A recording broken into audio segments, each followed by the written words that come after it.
I just went on dating apps for the first time. This guy wrote to me. He's like, "So what makes you good at being a life coach?" I was just like, "Well, I ha I have a life and I'm like really fucking good at it."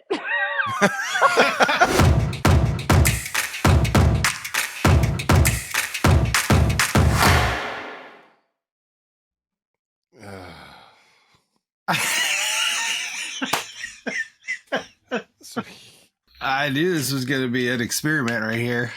this is way too early. We typically go early-ish on a Saturday, but it's 6:40 in the morning right now. I mean, I'm still taking my morning supplements. How many supplements do you take? Like, give or take 43. No. Do you really? No. I don't know. 6, 7, something like that. I'm excited about today. This is your podcast. What do you mean it's my podcast? Like you're excited about this one. I am too. Oh. But Yeah. how much can we say or not say? I don't know. It's going to be a little bit weird. I mean, like, in terms of, there's some topics we're not going to be able to discuss for obvious reasons. But I mean, wait, let's say who we're having on so that we can. We're having on the coach. That's what I call her coach. Thanks, coach. We're having on Ariella Shanti. Yes. She's a life coach. In fact, she's your life coach. But here's the thing. She's really more than just a life coach. She's a therapist without being a therapist. She's a guru without being a guru. And she's definitely, I mean, I guess life coach doesn't encapsulate all that. She goes in and fixes Eric.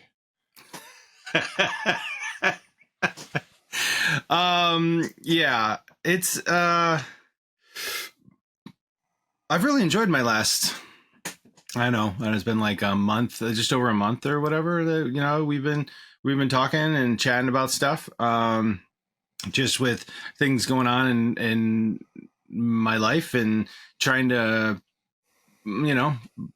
put some things in order, clean out the garage as she would reference, get all the stuff out there and pick and choose the stuff you need to keep and then get rid of the rest and all that good stuff. But see, like when I typically would think life coach, I would think like helping. Honestly, I don't know that I really thought more than past like what a coach would do. Just be like, all right, like write 5 things that you want to achieve or whatever. But right, sure. Actually seeing you go through it has been eye-opening on what she does. I don't know if this is a typical. I can't imagine she's typical. I can't imagine either. I don't think so. She's got a vibe to her. I've known her for so we worked together when she was in corporate America. We worked together probably 15 years ago or something like that. And then kind of always stayed in touch, at least just through social media. And then she dropped off social media. And then I didn't talk to her for a while. And then all of a sudden she called out of the blue and says, "Hey, this is what I'm doing. I'm a life coach now." And it just so happened that when we did the PJ concert, she was going to be in Austin. So we invited her to the PJ, invited her to Red Robin, Brown Robin. Leather. Red so leather. I'm so tired. And you're so tired. Well, go on. What? So we had her. She came over for the PJ concert, and then you kind of just walked by and saw her card, right? Well, it was twofold. So I was setting up for the concert. So I was, trying to do a lot with the audio, but it was so hot out. It was like the dead of day. It was 100+ degrees. So I really couldn't work outside for an elongated period of time. There was no shade over where we had the stage set up and everything. And so a lot of my gear was staying inside because it's black and I didn't want it to melt in the sun or overheat in reality. But, so I was going in and out of the house, and you had mentioned that you had somebody that was coming over a little early, and I think you'd mentioned the name Ariella a couple of times. So when I was going in and out, I overheard her talking to John and giving John like a card.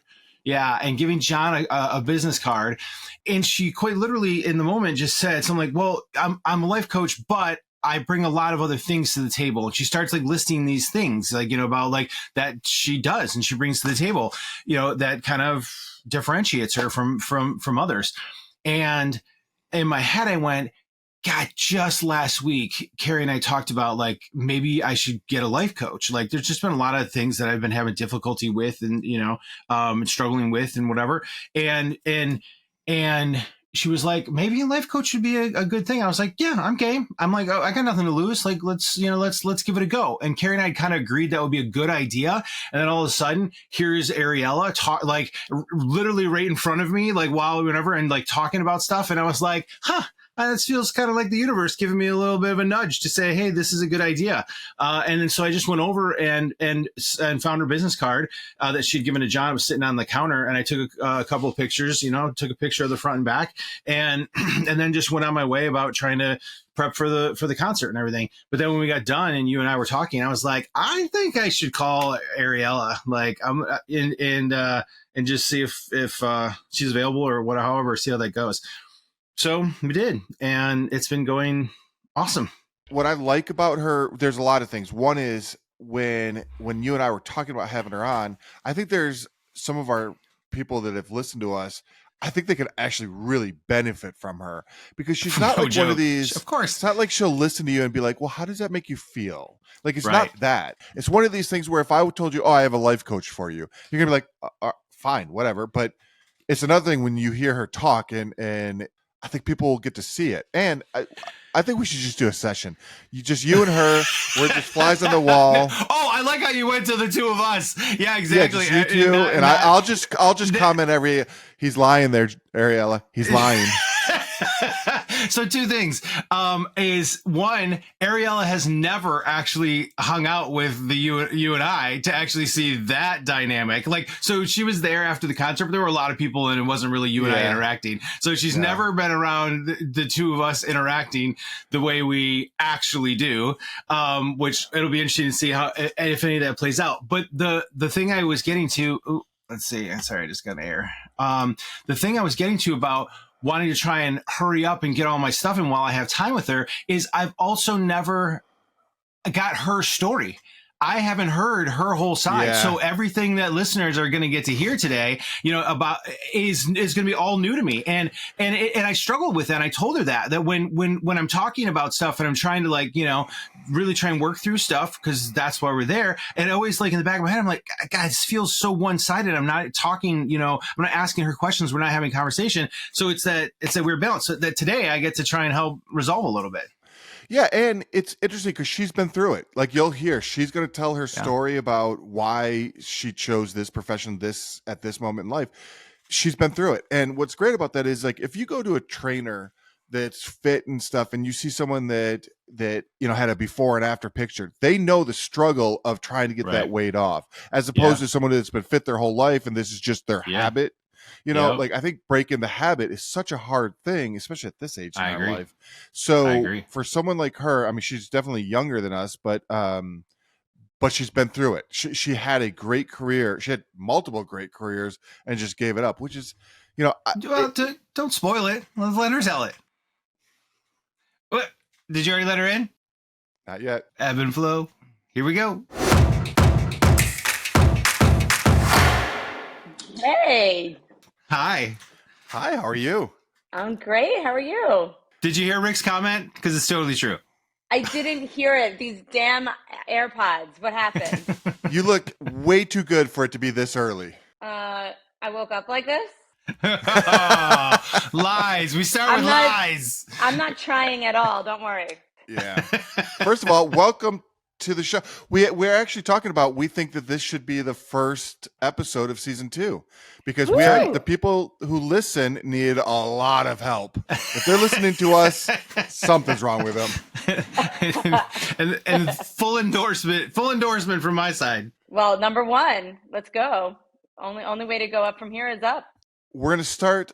First of all, I have a bunch of questions that I have, and I know Eric's got a bunch of questions, but I kind of want to start where you are right now, and then we're going to lead into the defining moment, or at least I don't want to put words in your mouth, what I believe is a big defining moment for you that led you to this path. So what do you do right now? What do I do? So right now I'm a life coach. Is that what you mean? Is that the Yeah. question or like okay? So yeah, I'm a psycho-spiritual counselor, a life coach. It's something that, I went to school for psychology and I always thought that I was going to end up somehow in the counseling field, and I took like 500 detour roads. And I'm finally back because no matter how long like you've traveled down the wrong, which I hate that expression, but the wrong road or the wrong path, like somehow you always manage to get back on the highway. So I've had an interesting run the last couple decades, but yeah, I launched my life coaching business this this year of 2024, and it's just been epic. Uh, Really like doing what I've always wanted to do and what I'm supposed to do. Feels great. And I know you can't talk about people's situations like with privacy and stuff, but you could just give a number here. How many times after talking to Eric have you hung up the phone and just go, that dude is screwed up? Just a number. We're just looking for a number. I 10, 15? I thought you were gonna ask how many times have you made Eric cry? Like, well, how many sessions have you had? This guy crying at the drop of a hat. Oh my God. So we're going in quick. We're getting in. We're coming in hot. I told you, this is the lion's den here. Yeah, Rick's like, how much are we allowed to talk about? I'm like, I don't know. We're recording. We'll figure it out and cut out what we're not going to discuss. I was like, who cares? Whatever. I'm not going to talk about some of the circumstantial situations that are going on, but look, I'm man enough. I got no problem admitting I cry. Whew, man, there have been a couple of times in the conversation. There have been a couple of times of things that I had planned to like touch on, or like that are like relevant for various reasons, like my buddy Kenny passing or whatever. Well, like that I had no idea that I was good. Like instantly, I thought for sure I would at least like get it out. Like I'm a good friend or the whole thing. I barely got it out. I was like, like I like just lost it. But I think that actually speaks to your vibe and the safe space that you create in the conversation, right? To just like be comfortable with with being able to go there. And so it's quite honestly, it feels like a testament to you and your vibe and your abilities, in conversation. Yeah, I mean, I don't know if you ever, because like when you're in that emotional state, like I'm here on the other, I don't know if you really see it, but I'm like, yes, let it rip. Like I'm just here. Like I love when that shit comes up. Like I love yeah, you know that. I'm just like, let it go. I do. And you do actually encourage, like, yep, let it out. Like it's there for a reason. It's happening for a reason. Like let it out. So, but the beauty is, and I don't know how you feel about this, Eric, but like we never chase that. Like we're never like trying to get you to go there. It just like never. Right? It just like somehow happens, and you're always just like, what? Why am I like? You're shocked when it comes to that point. Yeah. So sometimes it makes total sense, and sometimes I'm like, oh, that really crept up on me. Like, or I did not anticipate that was going to hit me that hard. For whatever reason, whatever's going on, or whatever the thing was. Well, let me jump into the emotional thing, because you're right. I think it's just you as a person have this way of cutting through the bullshit. You have a incredibly tasteful way of calling out bullshit. So it is, and I heard think that should be your Rick. Tagline, by the way. Incredibly tasteful for calling out the bullshit. I heard it with Rick when we were setting up for the show. So that was part of the intro. I was explaining. We were in the kitchen, kind of prepping for the concert or whatever. And you had asked, people were talking about, just some of the logistics about where we're going to be and, whatever. And you would ask Rick where he was going to sit. And he's like, yeah, I'm sitting all the way in the back. And she's like, what? Why would you not sit in the front? And and he was like, oh, well, the back will have a good clear view, whatever. And you were like, is there a better view than in the front seat? And like, whatever. And he was like, oh, shut up. Like, To add to that, you were in charge that day, and you came in with this, you were in charge of me being present, which is something, especially when we had cameras going and Eric with the audio, to not be present. And you succeeded, by the way. Yeah. It was, now you succeeded so well that it was such a high for me that every day after, even up to this day, has been so depressing. So, oh, come so on, now Rick. I got to come to you. I got to come back to you to lift me back up. All right, good. Well, I'm here. I'm here for it. The only reason that you were so present that day is because you created that. You know what I mean? It's like you always like to kind of put it off on somebody else. You created that shit. Come on, own it up. All Sure. right. Right? Yeah, Eric, am I right? No, Next for question. sure, 100%. That means we need to focus on this. I will say that is one of the things, to your point, Rick, that is one of the things that I've been working on a lot with Coach, is Can we tell people that you like call me Coach? It's incredible. He's like, nice move, Coach. And it's like now it's become this thing where like literally I'm like hold on, like I call him out. I even sent him, and this speaks to like, you know, we have like with my clients, like sometimes like I have this like a monthly thing where we have like an open channel, and Eric and I work that way. So we are constantly communicating via an app. And I even like just sent him like an image of a catcher, like just with like the mitt out. I'm like, you know, I didn't even have to say it, but he knew it meant like what you got for to sure. to feel. Here we go. So we're rolling with the coach thing. But when he said it the first time, I was like, oh my God, this is hysterical. I love it. To me, I've always had this idea of a life coach being more about like business, I guess, in my mind, and then maybe some personal things. But what makes you, and maybe you should explain it, like what makes you different than a typical life coach? Well, I mean, I think the best way to talk to this is like to talk about Eric's stuff, because it started out as business. It's like, you know, you come in, like some people have these methods where you come in, it's like, okay, we're going to go dig straight into your past, right? Because like a lot of people, I mean, you know, within life coaching, but also in therapeutics scenario and in other forms of counseling, like we want to take a full kind of inventory of like, in this moment, right? And then like, you know, in your past, like what kind of dynamics did you have in your family and all these like different relationships and everything. For me, like when you come, I just want you to stream of consciousness. Like Eric in my first session was like that, where it's just like, just tell me what you got. And like, I'm going to try not to interrupt unless like I really have to, like at some point, but I'm just going to take some notes. And it's just like, let's see where you are, like in this moment, as you're sitting here, because your mind, right, is going to kind of create all this stuff that's coming out. But what's really is like, it's your heart, like your intuition, your gut, however you want to think about it. That's the stuff that's going to surface. And I'm like, okay, like I see where we are right now.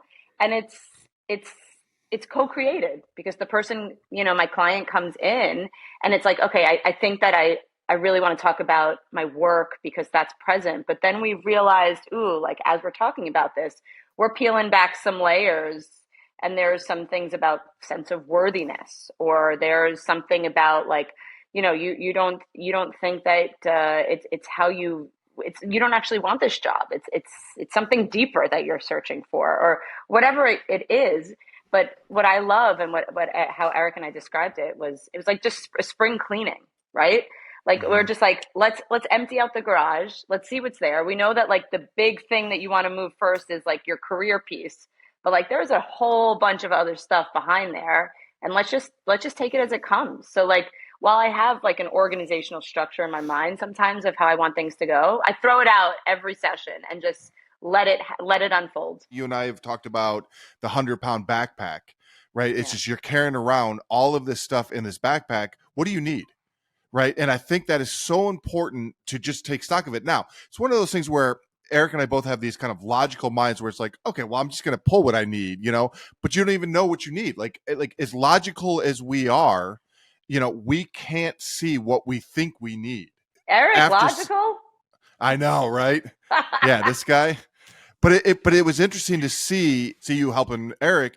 That's why we wanted you on, is because I think there's so many people that probably have an idea of what they think of life coaches, and they don't understand that it's it's more than going to a therapist, because a therapist asks, why do you feel like that, or like you're saying is, let's get into the parents, or here's why you're doing this.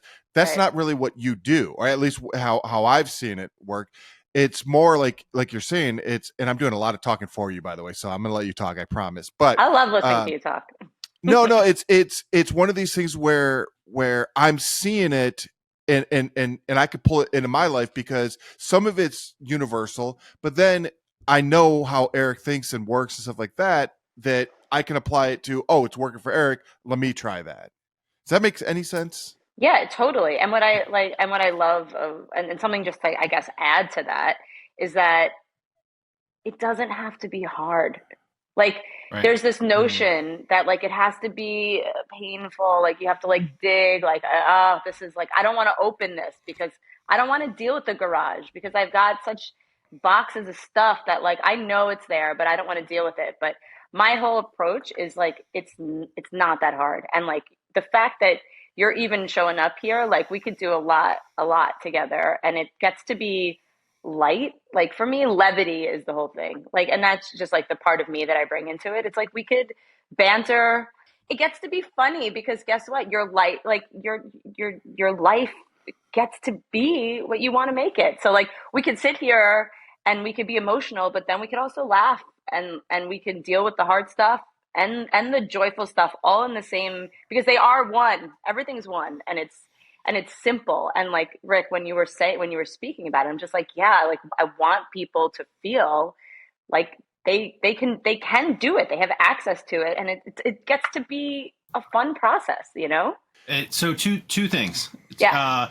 One, I I had no reservations about it, but I feel like you need to go in with a bit of an open mind, right? Like to be able to have that conversation, right? And again, it's really easy, just like because things are so conversational with you, and it doesn't feel, like laying on the couch and taking notes, type thing. You take your notes, but it doesn't have that vibe, that feel. And then the other thing that you just brought up, which you and I have touched on, was that I know you'll appreciate. So the hat that I wore today has a pin on it that says, "We'll see if we can get it." It's Iron Giant, and you are who you choose to be, right? You are who you choose to be. I love that. This will take us in a million different tangents. Let's start with your defining moment, which we said, Eric and I said we were going to start with the defining moment. Here we are 24 minutes after, and we're getting into This is our problem. I love that Eric knows nothing about it too. It's amazing. And I'm going to try to condense it as much as I can. So ready? Ebb and flow. Here we go. Yeah. Here we go. So, okay. I'm sorry. I just had to go here before I start. Do you know the opening scene of The Jerk with Steve Martin? Ooh. It's been It's so too long. I don't. Okay. It's not. Yeah. It's not. So the fact that neither of you have seen it, but you'll see it and we'll go there. But so okay. Just to give you like a little bit of backstory before I get into like the real crux of the defining moment, because it was April 17th, 2023 at 5:55 a.m. So like, I could, yeah. Okay. So before that, I went to University of Michigan. Go Blue. We have that, Yes. kind of Michigan connection. And when I graduated, I basically met my future husband. Like I was 22 years old. I was a baby. I didn't know myself. I had a beautiful relationship. I was married for 11 years. I was basically like a stepmom in my 20s to three kids. Love them. They're still in my life. And I'm really good friends with my ex. I'm great friends with my ex, and Rick knows him as well. And Good dude. He's a good dude. great dude. And like, I'm so grateful for everything like that happened in our marriage and our friendship and everything. But, this is not this defining moment because it's a defining moment when I left that marriage. But all of this to say that I didn't know who I was. It's just simple. I mean, like, think about who you are at 22 and then who you are now. Like, you're different people, right? And it kind of got to a point where I'm like, ooh, like, I'm kind of like moving up in terms of like self growth, like awareness and all this. And my partner, bless him, is here. And we just no longer are speaking the same language. So it was a tough decision. And this is also another defining moment because on our first date in 2008, I said to him, what's on your bucket list? And, he said something else. I'm like, Burning Man is on mine. Like, I've been wanting to go to Burning Man for, forever. My friends have been going for decades. And finally, we were like, our marriage was in a good place. But finally, in 2018, I'm like, I'm going to Burning Man next year. He's like, great. I'm staying here in air conditioning with like a giant steak and like, you have fun. But I had Burning Man on the calendar and we separated a few months before it.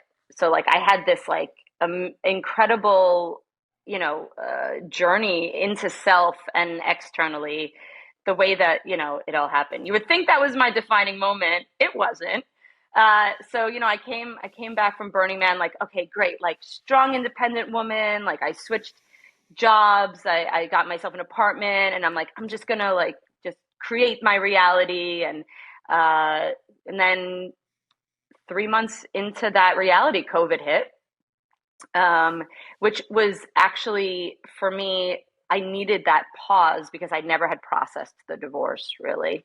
It was like I got to sit and be like, oh shit, like I'm sitting alone in this apartment. And I was in New York City where there's, every 5 seconds there's the sound of a siren. And I had I'm just going to spoiler alert. I experiment with entheogens, like, altered states of consciousness, and whether you get into them in breath work or meditation or with, plant medicine or other types of substances. I had a psilocybin, so that's a mushroom induced trip in 2020, and like got rid of all of social media. It was just like, I'm doing this. Like I'm setting up my own retreat for myself to do the work. And I started to do the work. Like, and, somebody asked like, well, what the hell does that mean? And it's hard. You don't really know. You just get uncomfortable. Like I just started to meditate and I just started to go through stuff. But my pattern, which is really classic, is to find myself in others. So like, especially in a relationship. And I just felt, like, who am I if I'm not in a marriage? Sorry, I keep on like my AirPod keeps on wanting to fall out. I'm like, not now, stupid. Okay. So I created this space for this to happen. And then universe, so she's so tricky, or it, put this amazing man on my plate and was just like, are you going to bite?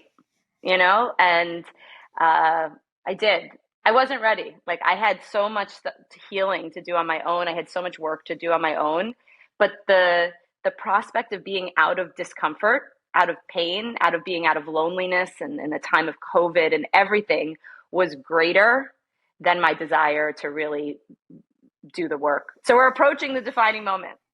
So I have a beautiful, beautiful relationship with this man for 2.5 years. We 6 months into it, we got a house in Brooklyn that we were gut renovating. We were in on each other, and it was beautiful. And I just like I honestly would go to sleep every night and be like, how did I get so lucky? Really, like I felt this like immense sense of gratitude. We just like seamlessly wove into each other's lives. And so I was working on the house for 2 years and I started to get sick in this relationship. So for 2.5 years, I started to have things like lower back pain, which I'd never experienced before in my life, like right hip. I started to have something called joint capsulitis, where like the joints in my toes would swell. It was almost the feeling of like I got tested for rheumatoid arthritis. I mean, I was going to doctors out the ass, like, in our system, it's so siloed. Okay. So like, we're going to send you here. We're going to send you there. They were like, okay, let's do shots in your hips. Let's do, you could do a surgery for your toe. And then it started to get like, so that was kind of obviously like joints and all that. And then I started to get rashes like all over my body. And then it worked its way into my throat where like I couldn't swallow some of my food. And like I had to get an endoscopy and they were like, okay, we're not really seeing much. You're healthy. Maybe it's acid reflux. I mean, I'm telling you, I can't even list in 2 years all of the doctors I went to. And I think this is actually an important side note that I want to add because what I want to tell people is like your body is always talking to you, right? Like we always in our culture we have this idea that like your physical health exists here and like your emotional health and your mental health and your connection with spirit, it's all segmented, but like it's one and the same. And you know, you guys are like nodding. I mean, we know we're No, starting to yeah. like, yeah, like, but you didn't, you know, you were going to say something, Rick. No, it's easy to ignore. Like because it's like, well, That's it's more it. of a nuisance. It's do I really have the time to go and deal with this? But it is always talking to you. Right. You're so, I mean, isn't it easier if it was just like, oh, it is just rheumatoid arthritis. It's not my Right. relationship. That's like, it's so much easier. So, I mean, it's interesting because my body was always talking to me. I just didn't have like the language like, I had no idea. I was like raised in a place that like that wasn't part of our language. You got to trust what's in front of you, you know? Like, and I Yeah. said this to Rick. It's like, you know, I don't trust anything until I experience it myself. Like if I'm experiencing something, like, okay, there's some information there. So my body had always been talking to me. I just was like really good at ignoring it or not knowing what the hell to do with this information. So, okay, we're almost at the defining moment, Eric. I So love this. my body is breaking down. I'm in complete denial. Like I'm like they're like, okay, we're gonna put you on this like pill for that, this for this. We're gonna give you this injection, all of that. And I just kept on saying no. Like I had a schedule, I had a surgery scheduled for my foot, and I woke up and I'm like, what are you doing? Like this is not it. Like you are Mm. like it just was like this is you're there's something else here. So it was like my higher self talking to me and saying like you got to figure this out, but it's not, these doctors and the surgery isn't going to be the answer. Mm. But I'm still great at denial. Oh, I'm so good at it, girl. Like I was, oh, we were just like, I mean, and I would feel things about like, is it your relationship? And I'd be like, no, no, no, no, you're good, you're good, you're in love, you guys are gonna get married. Like we were talking about getting married. We were trying for a baby for 2 months before I ended up leaving with my defining moment. So anyway, I was just in the most blissful denial, but I was in pain, like suffering on a Mm. daily basis. So here we go. Here's the defining moment. I'm on vacation with my partner, my ex, and his family. We're in Mexico. It's Passover in April, so April, 15th, 16th, whatever. No, before that. And my partner says, "I'm taking you to Tulum for the day because I want to get you a healing session," because he knew like how much pain my back was in. And it's so interesting because he has chronic back pain. He has like a herniated L4, L5. And he would say to me, "Do you think I'm impacting you?" And I'd be like, "No, like I love you. What are you talking about?" So we're standing in the bathroom in this hotel out in Mayakoba in Cancun, outside of Cancun. And he said, "I just got you a session with this healer in Tulum. His name is Avelino." And I was like, I've never been to Tulum. Like, what are we doing? Your family's here. What are we just going to go and, you know, off to like Tulum for the day? He's like, "Yeah, I rented a car." And I said no. And like I have like when I think of that moment, because my life could have changed at that moment. This still isn't my defining moment, but like I still could have easily said, because and he said, "Ariella, you do this all the time. Like you always are helping other people, but you never say yes to yourself." He's like, "We're going." And I said, "Okay." We got in the car the next day. We went to Tulum, and Avelino is like a third generation Mayan healer. You know, his grandmother was a healer of bones. Like people went to her and like she would hold the bone, like hold and like there'd be spontaneous like remission, healing, whatever. His grandfather was a healer with plants, so he would give different plants, and Avelino is just like this incredible combination of everything. Like he works, like also like chiropractically, like when you get on his table, like he'll move your body, he'll channel messages and everything, but he doesn't speak any English. So I got on the table and we were like communicating, and I didn't speak any Spanish at the time. Like we were basically communicating on Google, on our Translate. phones, Google Yeah. Translate for when we could. But there was just this like, I felt more seen by him than the 25 doctors that I had been seeing back in New York. Like when I got back from Mexico, I had like 10 follow-up sessions for like this. So I felt like I got on the table and he said a few things to me. And one of them was, he said to me, Ariella, like, you are like this, but it's all in your mind. He's like, because you're holding things in your body for other people. And he explained it in a way where he was saying, you're like me, where, you take things from other people, whether you know it or not. Physically. And I'm getting into like, more of like kind of like the esoteric realm of, but it's important. But all I can tell you is in that session, in that 90-minute session, I felt more seen. I felt like somebody had taken a weight out of my body. And I came out in a daze, and, my partner looked at me and he's like, holy shit, what just happened? I was like, I don't know. I don't know, but this person like understands me and like sees me, and he's like, wow, I want to have a session.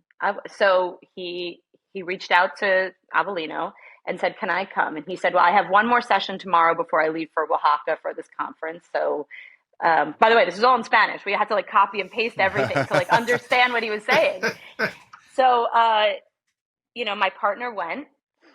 The next day, I stayed with his family in the hotel, and he had a translator in the room. And the translator was the son who spoke English. And they sat down for the first 30, 45 minutes of the hour and a half session. And Avellino said, I'm going to work on you. But what you need to know is if you think that you're holding pain, like if you think you have pain, like Ariella is holding yours, and like a lot of other people in her life, and like you have to go back and help her by being present for her and loving it. And he said, and you have to tell her, this is like, you have to tell her that I could help her. So if she comes back, I could work with her to like really help her. So my partner comes back. I was like, how was it? He was like, it was different than your session, but like I'm supposed to relay this message to you that like he says for you to come back and to work with him. And he's like, and I'm supposed to like be there for you more, like offer more love, support, like however he interpreted it. And I heard what he said, but it's like, what am I going to do? Just like, pardon my language, fuck off to Tulum for like, what is this? Like, what is this? Eat, pray, love? Like we're building a house, right? Like we're like, we've been building this house for 2 years, which I was the project manager, interior designer on. Like I was working full time on this house. Like we were trying for a baby. I had these doctor's appointments. Like I was like, what am I going to do? Move to Mexico? Like it was like the most absurd thing that anyone's ever heard. So the seed was planted. The next day we went to Austin, Texas. Hey, Rick. Hey, did you get your obligatory cowboy hat? I did. I got a hat. I did get a hat from Texas that trip. Behind me. So we get to Austin for a wedding of where we were in a Burning Man community camp, and they were getting married in Dripping Springs, which is outside of Austin. I'm going there today. Are you? It's amazing. My son's robotic conference is there. Oh, that's so fun. Well, that is the place of my defining moment. Ooh. Dripping Springs. So we fly from Mexico. We go to Austin, Dripping Springs for this wedding.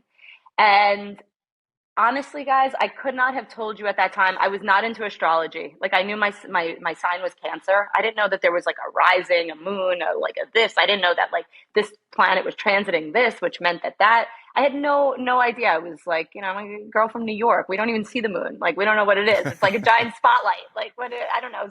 They're filming on Blythe Avenue again. Like, so the conditions were, and I know this because I looked back, there was like a solar, not an eclipse, but like was it lunar or solar? Something was transiting where there was like some big planetary shift at that moment. And I had this seed planted by this healer, Avellino.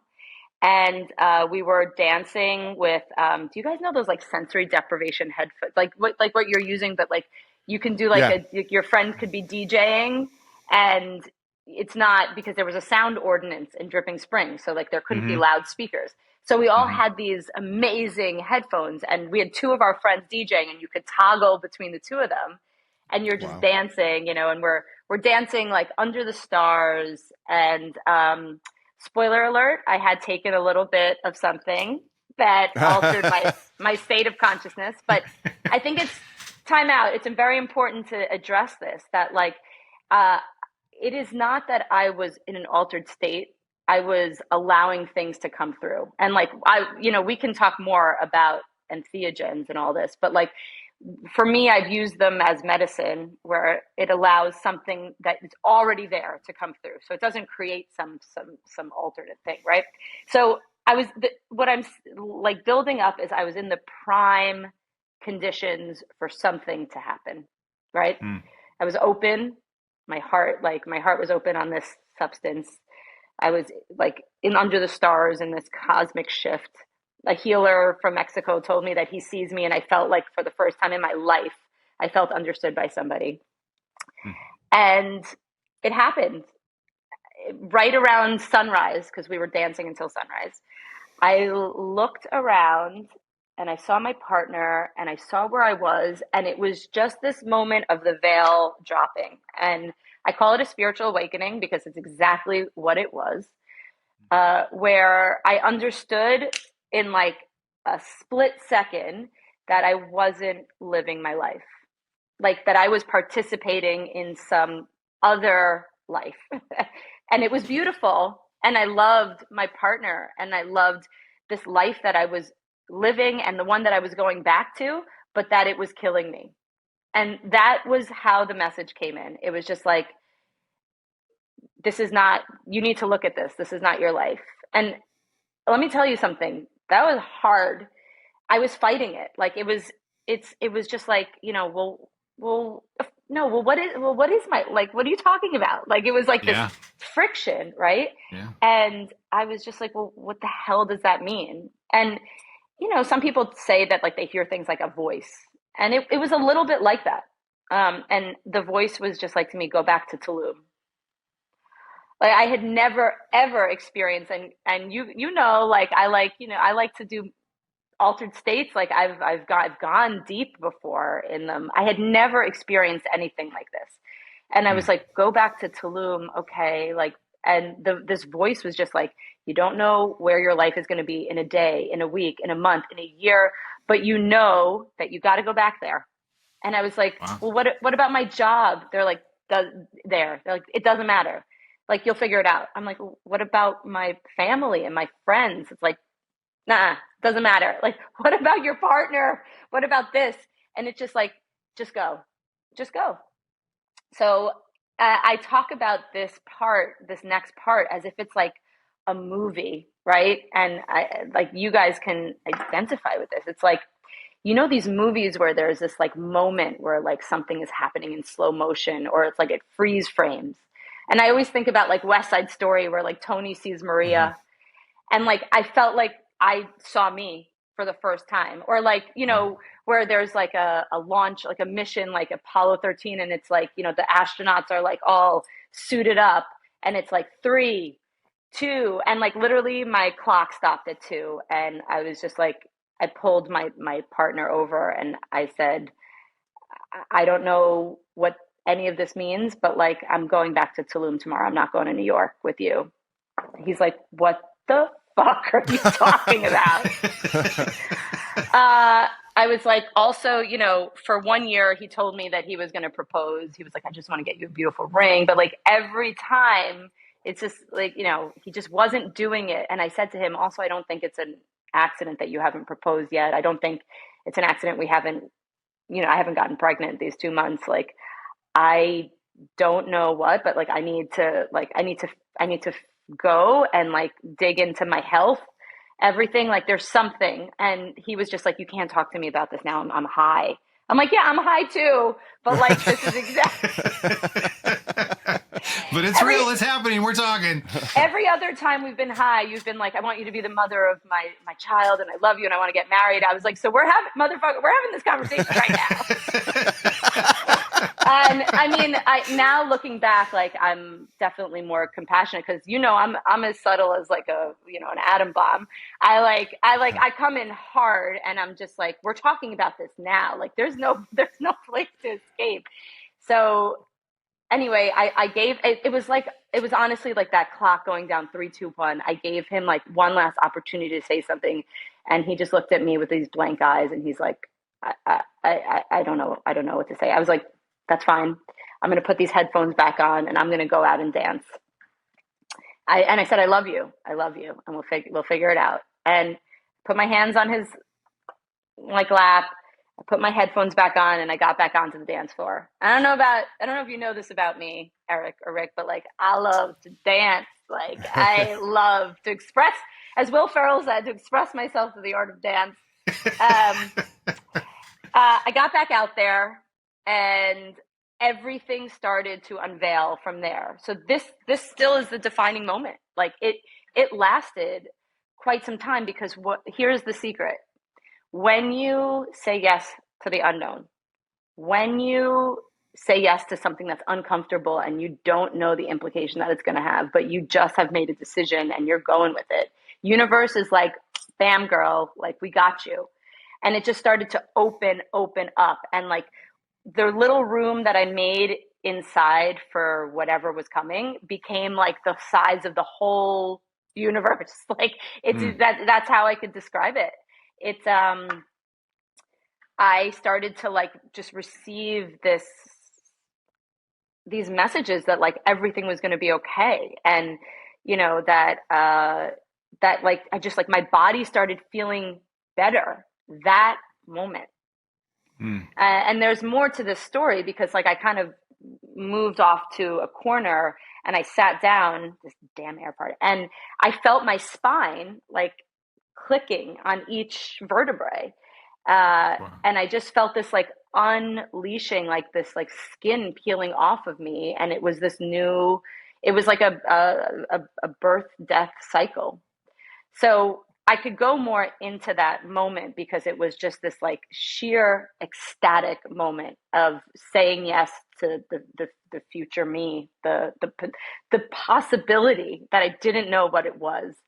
And the next day I did it. I pulled out my laptop. I canceled my flight to New York. I booked the first flight to Tulum. The whole time my partner was like, what are you doing? Like, don't you want to come back to New York at least and think about it?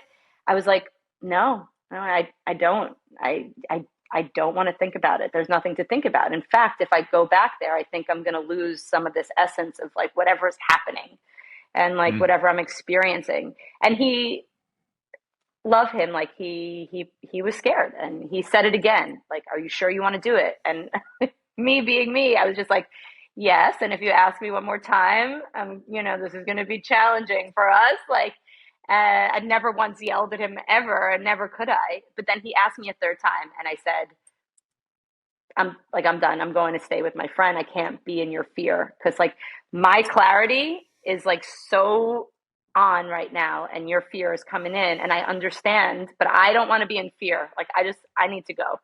So that was my defining moment. And by the way, Austin Airport the next morning was an absolute shit show. Like there were people, I've never seen an airport like this.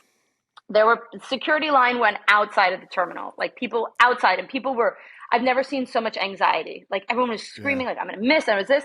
And I just was like walking up to my flight. Like it felt like I was floating. Like I knew everything was going to be okay. I get my ticket and I'm walking towards the back of the line, and like an American Airlines rep is like, oh, let me see your ticket. Oh no, you're at this gate. And like I walk up to that gate. There was there was nobody there. I was like, oh, you know what? I should get a journal. I should get a journal and start journaling. I started journaling at the airport. I walk into a store, and I was like, do you have any? They're like, we have one left. It's over there. And there was this like beautiful journal that says it's written in the stars. And like my life just started talking to me. And it's been talking ever since, but Wow. it's like it was every single thing I did, I was just being like divinely guided, led, and it all just happened. But I will tell you, when I got there and I was in Tulum for, I made those tough telephone calls on my way to Tulum. I called my job and I was like, look, and I'd been there for 7, years. I was like, I don't know if this is like an eat, pray, love thing where like I find myself and I come back and like I'm like recharged, or if I need more time or whatever. They're like, well, we're gonna have to have HR call you. We're gonna have to you have to speak. You're gonna have to speak to this, and they tried to get me to stay. They're like, what if we offer you this club, this management stuff or this? I was like, no, guys, and like they just couldn't believe. It's like it just was so out, and I was like really well, like I was like really appreciated and held high in high esteem at that company. And they're like, okay, well, if you're not back in 6 weeks, we have to terminate you. And that like word just hit. Did it hit you the way it's like, Mm, ooh, terminate mm. me? I was like, and I was just like, you know what? In 6 weeks, if I'm not back, terminate me. Like, I was like, terminate. Like, I loved it. Anyway, so I did it. I called my mom. She thought I went crazy. Like, I called some friends. I was like, I'm turning my phone off. I told my partner, I was like, I can't, like, I know that I'm a point of contact on all these things with like the general contractor, the engineer, the architect, the plumbing. We're getting our tiles installed. Like, nobody could do anything without me, because I was like, no, it's got to be 1 inch over this. I was so, detail oriented, but I was like, you got to do it. I was like, here's my decks, here's my spreadsheets, here's my PowerPoints, like, here's all the list of our orders, here's everything. And I was like, guess what? My cousin's going to help you, because I spoke to my cousin and she stepped in, and I just kind of lined everything up so that I could go and shut down. Wow. I have a million questions. Okay, Yeah. so what do you tell? Because I'd imagine anyone who puts themselves in your position, but with their lives of making this big seismic change, in a moment. Yeah. What do you tell those people who, like, I could never do that? Like, I don't see any situation. I have kids, I have the house. Like, what do you tell people that were like, well, that's not me, I can't do that? Like, what would you tell those people that want to work with you? Well, first of all, uh, I would have said the same thing to you. I was like, I can't do this. Like, this word can't. Like, I have. To be fair, I don't have kids like you do, right? So there's some additional things, but I'm going to address that. But everything is a perceived limitation. If you make it, it is, right? I was like, I can't. I'm finishing this house. Nobody can finish it without me. I can't. I love this man. I'm going to marry him. We're going to have a baby. Like, I can't. I have this job. I can't. My mother lives there. Like all of these can'ts. Like, Rick, like I would have never, never thought that I could have done it. Uh, but the push of the pull of something greater just far out exceeded the fears of all of those, or the perceived limitations of all of those. And I do want to address this, because it's like, yeah, like somebody's listening, they're just like, well, I can't, pardon me, but I just have to fuck off to Mexico for 7 months and like Right. work with Right. a healer. Like, Right. but it's transferable. Like that same thing where I'm saying, like, I made a little space and I said yes to the unknown, and I said, let's like rolling my sleeves up, like, let's play. That you could still do, and you could do Right. it. And you don't have to have this grand, leaving of like the buying of the one-way ticket. Um, it can appear in different ways. And simply showing up for yourself and saying, yeah, I'm gonna look at something that I haven't wanted to look at, or I'm gonna acknowledge the fact that this is a possibility. That's doing it, just on a different scale. But even just to add, and Rick, even the reference to like, I have kids, type scenario, that you brought that up as a limitation, but that can actually be part of the whole scenario Yeah, and the part of the situation. I'm not speaking for me per se, because I'll leave my kids in a second. I don't care. Okay, for so those for the people listener, yeah, for the ones who love their kids, let me reframe what would you tell them? No, but it's one of the things that Ariella has pointed out to me that we've had conversation, and it absolutely makes sense. You know, in terms of like when you start to head onto the other path, right? Like your energy gets better and gets greater. Everything around you is affected by that. Like by you getting better and you feeling better about things, then your kids have the ability to then, you know, see and understand that. Proud coach moment. Let's go to replay on that. I'm gonna need to look at this under the. Yeah, exactly. And I agree with that, but someone like Eric, I mean, you would never make that change to just get up and go like she did. So, I listen, when she was going through that. Yeah, I mentally I went there of like I started thinking about like, oh my God, the logistics alone, like my brain just started going. I was putting myself in that place. Right? I got stressed. I know, and I started sweating thinking, over here. I was like, I don't even have the extra money. Like I'd have to go on a credit card, and would I be okay with putting that on a credit card just to go do that? And like I just started like my brain started going to all these paths, and it at some point, if you feel it enough, then you're gonna do it, and you're gonna just go. Yeah, that's the more important thing. You're going to prioritize, and the things that are standing in the way are going to fall down, you know, and the other thing's going to win out. Two things. Well, first of all, universe, like when you have the courage to leave everything familiar behind for this like unknown territory, like you are just supported.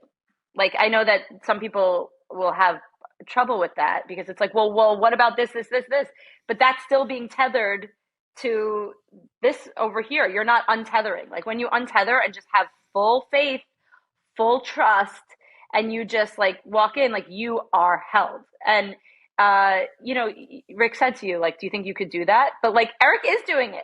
He is. Yeah. He's doing it in a different way. And it's like, you know, somebody could say, okay, this is like a baby step. Okay, sure. But like, no, it's not. Like he bought a one-way ticket too. He bought a one-way ticket to a new place in himself, and he's there. You know, it's just a different scale of it, so to speak. So walk me through. You get there. Is there ever a moment of like, what the hell am I doing? Like, how do you then like walk us through? Because you're going there with no real plan. It's not like you're like, well, I booked this hotel. This car is going to take me there. You know, like walk us through the next steps. Yeah, no, it was the hardest and easiest thing I've ever done. It was the most painful and the most blissful thing I've ever done. But when I got there, I was in a fragile state. Ooh, I was fragile because I didn't know what I said yes to. I just was waiting. All I knew, by the way, guys, I didn't know anybody in Tulum except for this healer. I knew one friend who, you know, I told you, by the way, let's acknowledge too that my partner set this whole thing up for me, right? Like, so I am so grateful to everything with him. I love him and I always will. And like, he created this whole scenario for me. And then in doing so, he created this another container for him that he had to look at things within himself. And then when we disappear as an item, because we had a very codependent relationship where our identities were completely commingled, it's like then he had to figure out who he was again. And so he created this healing for himself as well in a different way. But when I got there, to answer the question, I knew that the healer was actually living on the property of this holistic hotel because he had changed the life of the guy who owned it. And the guy was like, you don't have to like work for the hotel. Like you do your services independently, but like I built a house for you.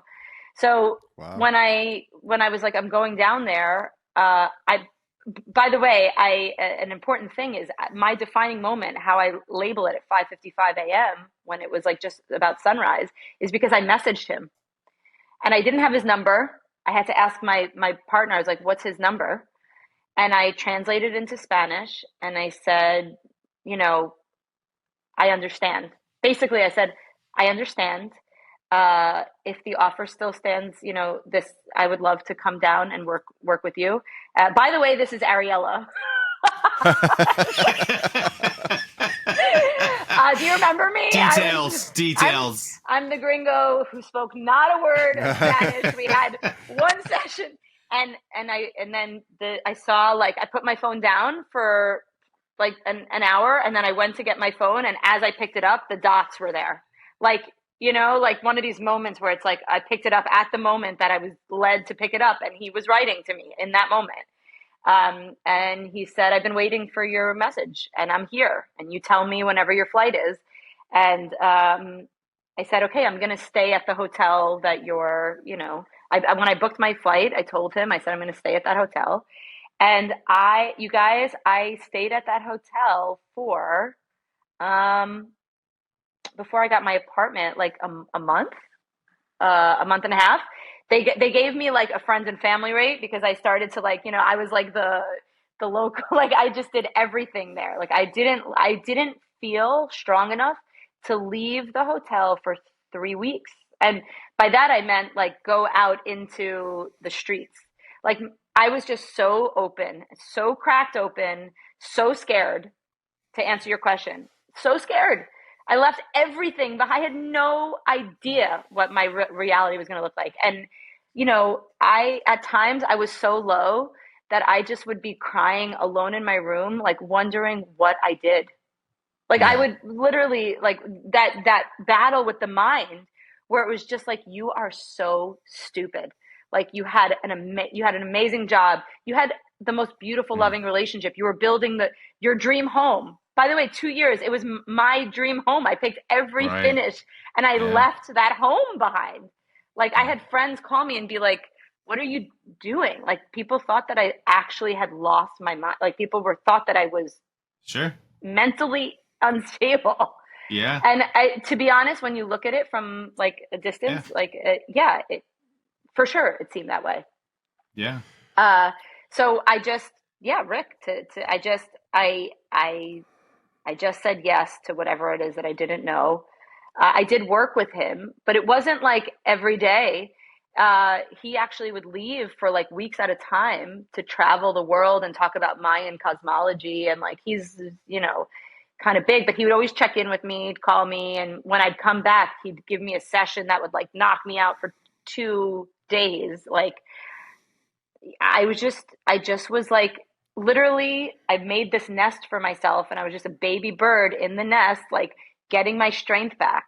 I was in all sense of the word, like mentally strong, physically strong, like, and I just was. It was the hardest time of my life. And then were you able to rebuild your body back? Like your pains were going away? So I'm going to tell you, like as we're telling stories, because I've got so many like side stories on this, but I'm like, how much do I share? Because some of it is just like, I'm in that cynical bucket, right? Where it's just like, I don't believe anything until it happens to me.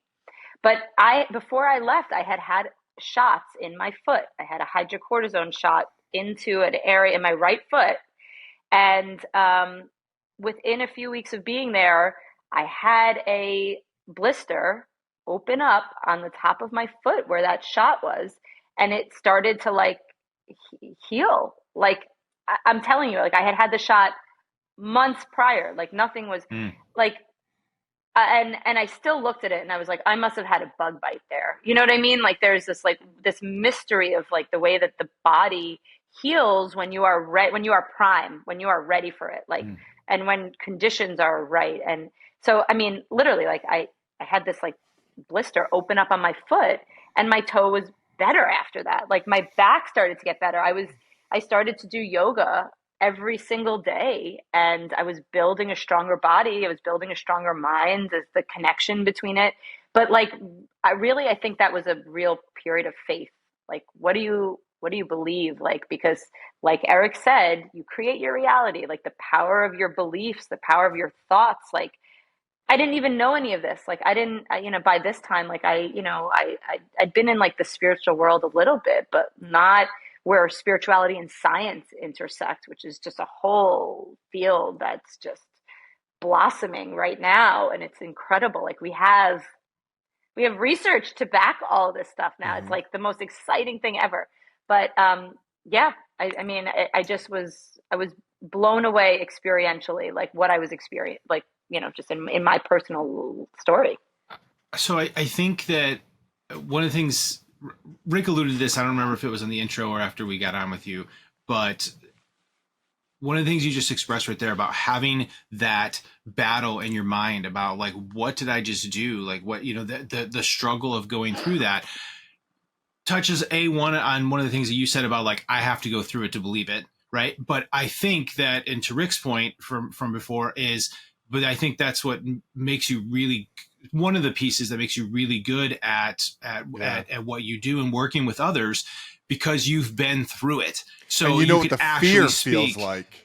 Yes. So there's a level of empathy or sympathy or, awareness that goes into, I understand what I am suggesting for you. And I understand that could make you feel uncomfortable, because I know I've been down that path. It's not just this like, ominous thing in the world. Like, it's like, nope, I've been in the trenches. I get it. So, I'm okay with it because I know you can come out on the other side. So I just think there's just such value to it. And thank you for sharing all these, just the journey. It's incredible.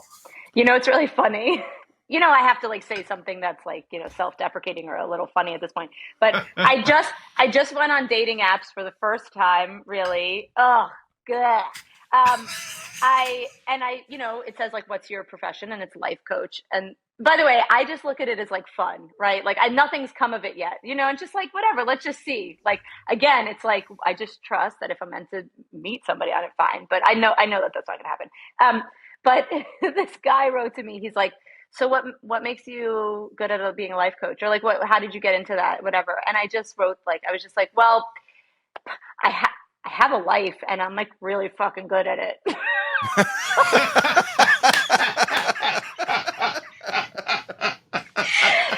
I did it on a voice. I did it on like a voice note thing, and he wrote back, and like he voice noted back. He's like, "Wow, okay," it's like. I am killing it. I am so good at my life right now. Like, it's just, but like, if we can't laugh at that, who can? It's like, so yes, thank you, Eric, for speaking to that. And it's true. Yeah. I mean, but more so than just going through it, because some people could say, okay, but it's specific, right? Like your situation specific. So can you only talk to people who are going through like that, like having physical pain, or like they know something's off in their life, but no, because it is everything. Once you start to like heal a little thing, or once you start to look into everything, you realize that it's just being awake to your life. That's it. It's like it's the symptom of waking up to your life. Like everything else is connected. You have alluded to what I call the hoogie juji, of things, but I thoroughly appreciate your continued willingness to try to work toward how, my brain operates, and that I've talked to you in terms of the logical side of things or whatever. So you're very good about trying to give things that line up with the way my brain works, but then also like blend in and mix in some of the hoogie juji, in good ways. So it's a term we use in our household I love it. for such things, for the spiritual things. But the thing that I was thinking of previous, that just from somebody who's never gone through it until very recently, that I very much appreciate. And I've told you on multiple levels, I appreciate your skill set and the things that, that you bring to the table, is I think as humans in general, that we are so caught up in everything that we do and have going on. I think it's really difficult. I think it takes a special kind of mind to to do an actual like bigger picture view of what's going on, or the things, all the things that you're burdened by that are now just your life and your way of life, and the things that are the norm, and the processes you go through, and the daily, the grind, all that kind of stuff.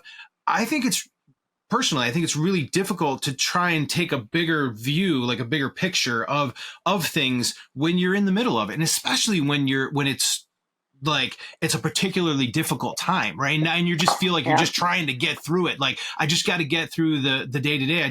So to take that global view, a bigger view, I think it's really difficult. And that's the thing that I've appreciated your ability. And I think it speaks to the things you just talked about, your experiences, all the things you've been through, whatever the whole thing. But to be able to actually like take a couple things that, after stream of consciousness, and then you go, well, let's talk about this thing. And what about this thing? And then it actually starts to like widen the view, and start to catch things in the periphery, or, whatever it is that helps. It is a helpful tool to have someone very intuitive on the outside be able to help unravel things, or to be able, just so you can start seeing things a little bit different, because it's hard when you got your blinders on, the grind blinders, if you will, Yeah.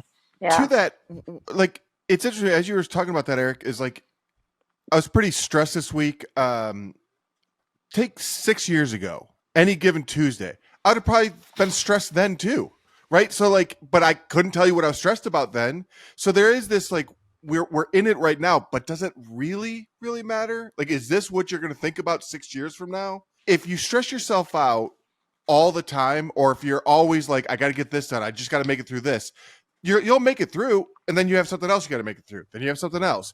But if you look backwards, are those the things that you think about when looking at all the pieces of your life? Or is it like, oh, that was a great Christmas because I got to see this person, or I had a great conversation with this person? Am I making sense there, or is this going to get cut because I am an idiot? Yeah, you're definitely going to cut it down. Cut it here. Cut it out. Well, cut to me say something intelligent right now. No. This is what I'll say about that. I do think you're onto. This goes back to, I just had this flash of this tattoo I saw recently, which was like this tattoo of a picture of a house. Like it was literally just a house. It actually reminded me of like a place in Miami, like the in-laws house or something like that. And underneath it, so it was literally, it wasn't a Polaroid, but it was like an image just of the house, and it's underneath, it said, the memory is faded, but the feeling remains.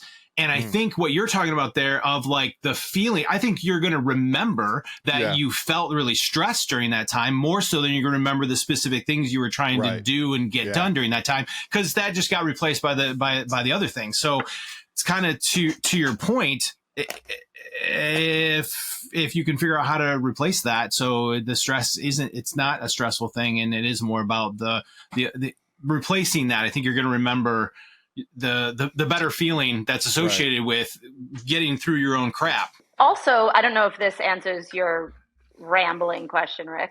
And tell me if this hits. When you change your internal state, your external has no option but to raise the frequency to match. So basically what I'm speaking to is when you change internally, like when you're noticing, it's like your awareness to the stress, to the situation.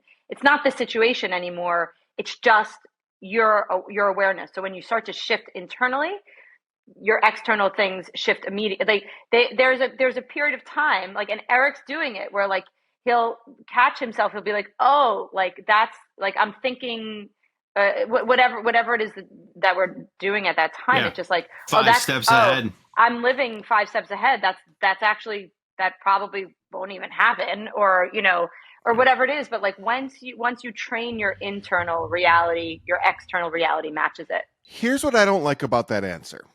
Okay. Oof. I now have to keep all my bullshit in there just so that we can, I have to keep all the rambling in there just to get to what you said, which was brilliant. So fuck me.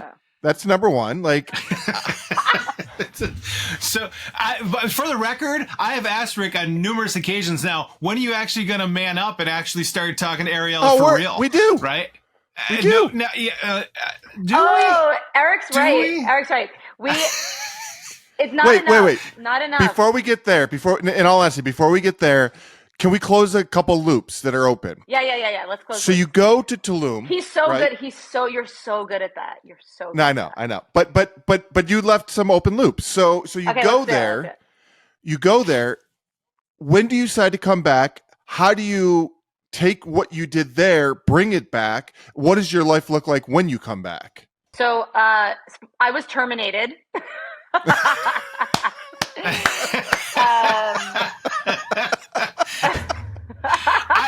I love you were when you were touching on that. There was this part of me. I'm sure I feel like that's what you were alluding to. But like the whole like terminated thing, what was terminated is the prior you, right? My You've God, moved. it was so good. You've moved on, and it's such a fearful word. Like it's used to put fear in people. We are going to terminate you. It's like, I just left the country. Of course you're going to terminate me.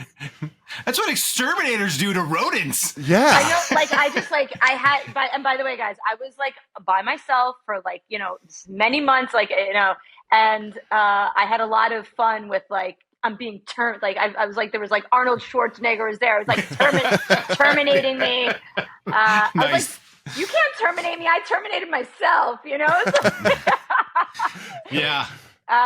So yeah, so the question, right. So, when did I come back? Well, that's an interesting question because there is no coming back. There was nothing to come back to. It was moving on. It was all stepping forward into a completely new reality. And so that was in April. And I've alluded to the fact that Burning Man is like an important part of my life. So I applied for a financial aid ticket, because I'm over here living off my savings, as, Eric was alluded to. And I was like, okay, if I get a financial aid ticket, I'm going to go to Burning Man. And I got one. This was kind of just like is this going to unfold? Is it going to create the opportunity for me to do this? So I went back 4 months later, basically. I surprised my mother for her birthday. It was because she was just, my mother was, not doing well, wondering how her girl was. Like, my daughter went crazy and moved to Mexico overnight. There's that. So yeah, I booked the flight. I came back. In New York. I had no home.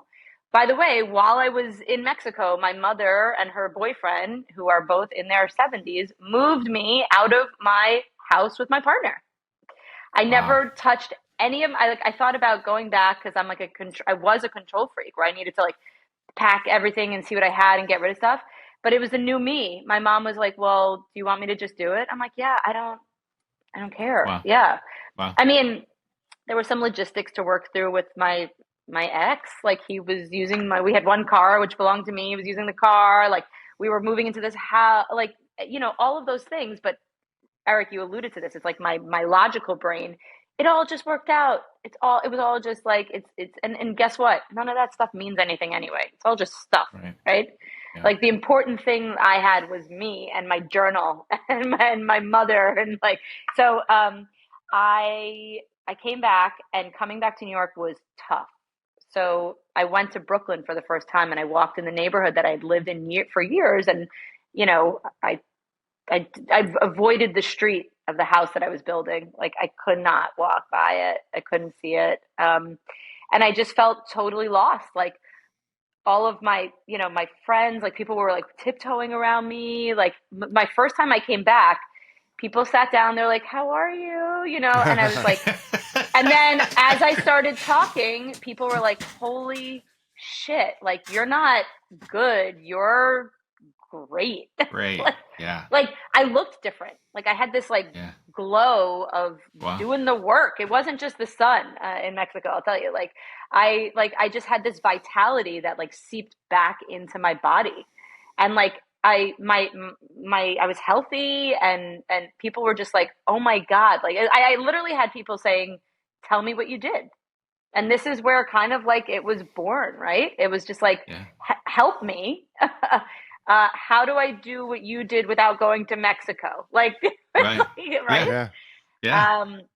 So, but it was tough for me to go back because it was like a ghost town of my life. It was like I wasn't the same person entering the same place, and it was a real point of friction. And by the way, Burning Man was really hard for me too, because I Mm. used to go with my partner and our community, and I was in a different space, and Mm. I spent most of my time crying in my van. That was the year that if you remember the news, that the rains came too.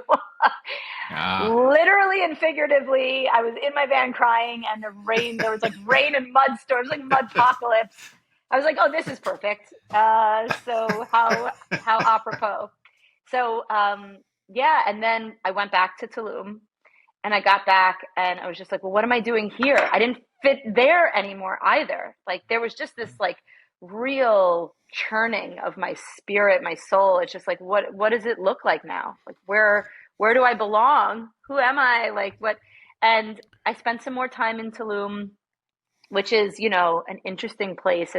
It was, I don't know if you guys believe in this, but there's, energy vortexes in the world, right? People say like Stonehenge, Mount Shasta, Sedona, Tulum, there's a bunch of these different like energetic hotspots. And I believe it because I was things were coming up for me in that place like that. I couldn't when I moved to a different area, I didn't have the same, you know, uh, energy behind me supporting the healing. Anyway, to make a long story short, I just thus began this year and a half really of I didn't know I knew I didn't want to be in Tulum anymore, and I was just like, well, what about your lease? Because I had signed a lease. I'm like, it doesn't matter, break it, you'll figure it out. And I got into a nice agreement with my landlord where I got out of my lease and I sold all the things that I bought for the apartment. I had one suitcase, and then I traveled to Colombia. I knew that I had some friends there. I was like learning Spanish. I wanted to get out in the mountains and hike. I wanted to get out of the energy of Tulum and see like who I was in a different place, but I wasn't ready to come back to the States. I didn't even know if I was ever going to go back to the States. And I traveled in Colombia for 3 months, and then my friends called me and they're like, come back to the States. We have, there's this Burning Man. God, Burning Man's playing a big role in this in this conversation.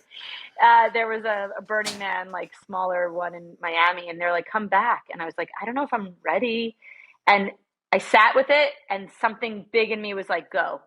And I went, and that was February of 2023. And yeah, anyway, oh no, 24. But I started to kind of just bop around, and I only bought one. I've never bought a round trip since then. I only buy one way tickets. That's amazing. Wait, I have one question for Okay. Eric. Based Yeah. I'll on, because answer. he didn't he didn't know any of this about me. Yeah. Based on Yeah. what Is he this your last heard, session together? Was yesterday our last session together? this crazy girl taking plant medicine out there in the jungle. No, Yeah.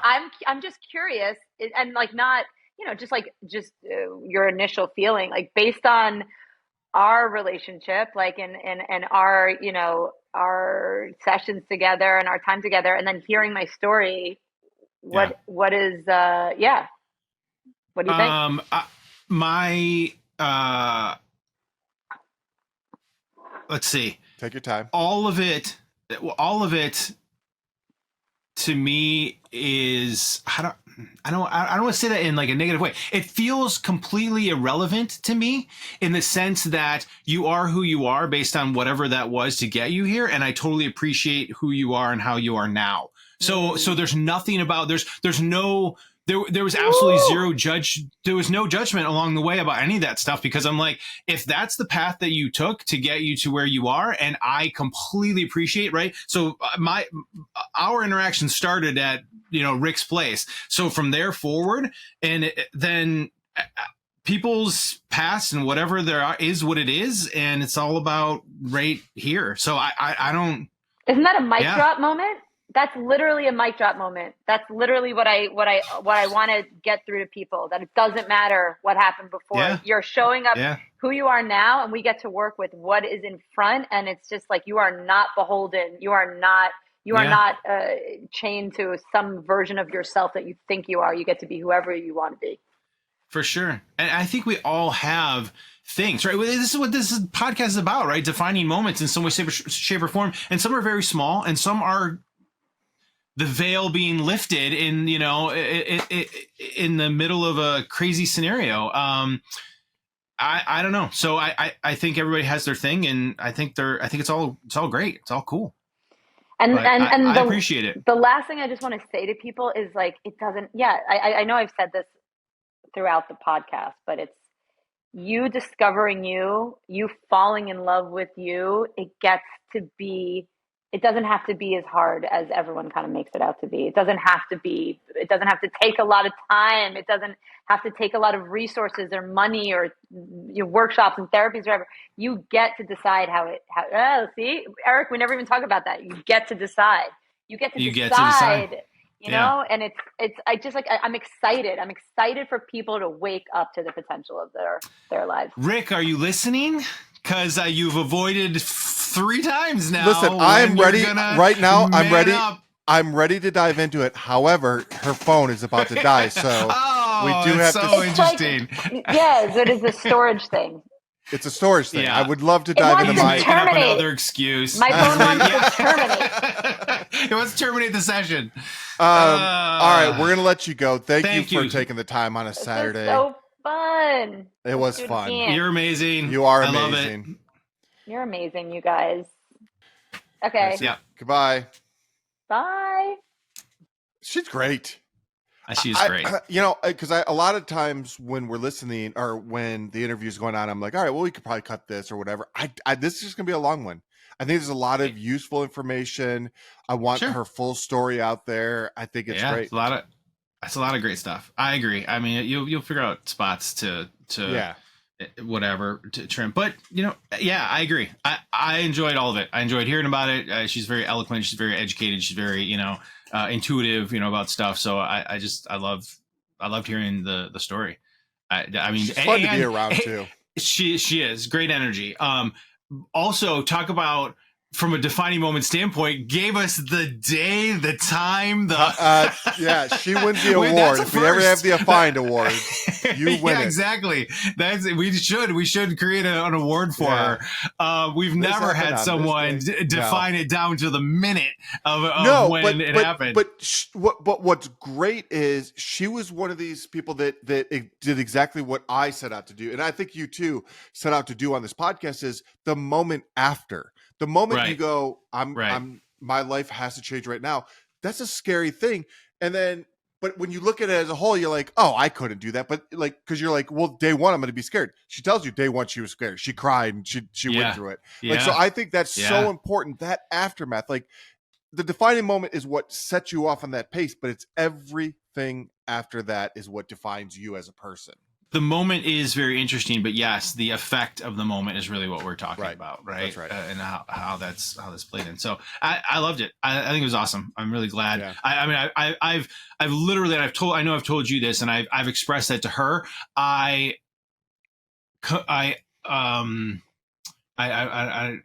For lack of a better word, I am unbelievably grateful for the tools that she brings to the table, like the things that she brings up, she says, or asks in a certain way, or even just tries to go. And it's very fluid, right? It's not like she will literally just be like, I have this thing that just popped into my head. I don't know if it's going to work, but let's just try. Right. And like, as long as you're willing to kind of go along for the ride and try the thing or do the thing or whatever, like it's been awesome so far. So it's great. She's awesome.